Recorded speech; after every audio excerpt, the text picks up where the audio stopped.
মানুষের দেহে প্রয়োজনীয় 3টা মাইক্রোনিউট্রিয়েন্টের একটা হচ্ছে প্রোটিন, আর দুটো হচ্ছে কার্বোহাইড্রেট এবং ফ্যাট। এই 3টা খুবই গুরুত্বপূর্ণ সুস্থ থাকার জন্য। সো প্রোটিনের একটা বিশেষ যে সোর্স সেটা হচ্ছে মুরগি। মুরগি থেকে প্রচুর প্রোটিন পাওয়া যায়। একটা পূর্ণবয়স্ক মানুষ সারাদিনে যে প্রোটিন দরকার পড়ে সেটা হচ্ছে যে তার ওজনের প্রত্যেকটা কেজিতে আর কি 0.8 গ্রাম। সো আপনার ওজন যদি 50 কেজি হয় তাহলে সেক্ষেত্রে আপনাকে প্রায় 40 গ্রামের মতো প্রোটিন খেতে হবে দিনে। সো প্রোটিনের উপাদানগুলো অনেক কিছু আছে, ডিম আছে, দুধ আছে, মুরগি, মাছ, এই সমস্ত উপাদানগুলো আছে। এগুলোতে প্রোটিন পাওয়া যায়, বিভিন্ন ধরনের বাদাম সেগুলোতে। তো আজকে আমরা মুরগি নিয়ে আলোচনা করছি। সো মুরগির একটা বিশেষ রেসিপি এখানে দেখানো হয়েছে। মুরগি অনেকভাবে রান্না করা যায়, বাট এইভাবে যদি রান্না করে খান, যদি উপাদানগুলো ঠিকমতো হয় বা রান্না করা ঠিকমতো হয় তাহলে অবশ্যই ভালো লাগবে খেতে, এবং আপনার পুষ্টির চাহিদাও পূরণ হবে। একটা মুরগির ব্রেস্টে আর কি, মুরগির যে ব্রেস্ট থাকে সেই ব্রেস্টের অর্ধেক যদি আপনি খান তাহলে সেখান থেকে আপনি প্রায় 26 গ্রামের মতো প্রোটিন পাবেন। সো আপনার টোটাল ধরেন যদি 40 গ্রাম প্রয়োজন হয় সেখান থেকে 26 গ্রামই আসছে একটা ব্রেস্ট থেকে। সো এটা একটা হাই প্রোটিনের একটা উৎস। সো এখানে আমরা মুরগিটাকে প্রথমে একটু কষিয়ে নেব, সেই জন্য চুলোয় আগে আগে হচ্ছে আলুগুলো একটু ভেজে নিয়েছি, যাতে করে মুরগিতে আলু দিলে পরে সেই আলুটা টেস্ট একটু অন্যরকম লাগে। সো এটা অনেকে পছন্দ করে মুরগিতে আলু খাবার।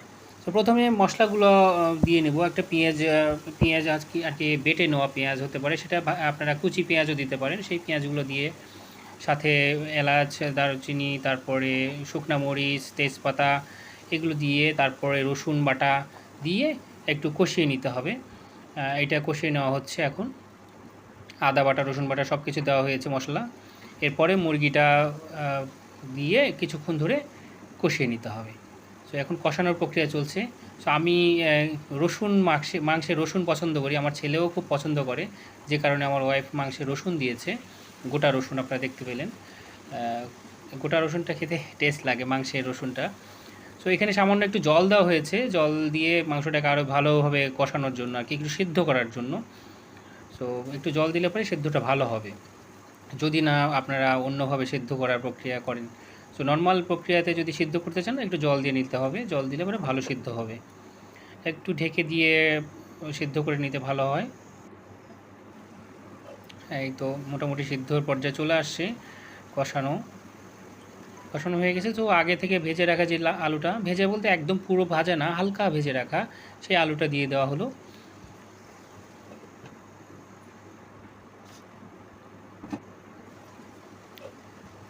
এই তো সুন্দর কালার আসছে, তাই না? যদিও এখানে একটু ঝালের গুঁড়া দেওয়া হয়েছে। সো এটা ডিপেন্ড করবে, আপনারা যদি ঝালের গুঁড়া না খান আপনারা শুকনো মরিচ বেটে দিতে পারেন, অথবা কাঁচা মরিচ দিয়েও অনেকে রান্না করে, সেক্ষেত্রে একটু কালারটা কম হবে। এখন জল দিয়ে দেওয়া হলো ঝোল করার জন্য, একটু একটু পাতলা ঝোলের মুরগির মাংস আর কি। সেটা ওইরকম একদম শুকনো হবে না, বা পাতলা ঝোল হবে। এখানে একটু লবণ দিয়ে তারপরে একটু কাঁচা মরিচ দেওয়া হয়েছে, শুধু একটু দেখতে সুন্দর লাগবে সেজন্য। কাঁচা মরিচ দেওয়ার এখানে তেমন কোনো উপকারিতা নাই, বাট সুন্দর লাগবে দেখতে আর কি, একটা আলাদা ধরনের সেন্ট আসে। সো মোটামুটি রান্না শেষ, দেখেন সুন্দর কালার আসছে। এখন পরিবেশনের পালা, পরিবেশনের সাথে সাথে খাওয়ার পালা। সো আপনারা বাড়িতে ট্রাই করে দেখবেন, এটা ভালো লাগবে নিশ্চয়ই রেসিপিটা। Thank you.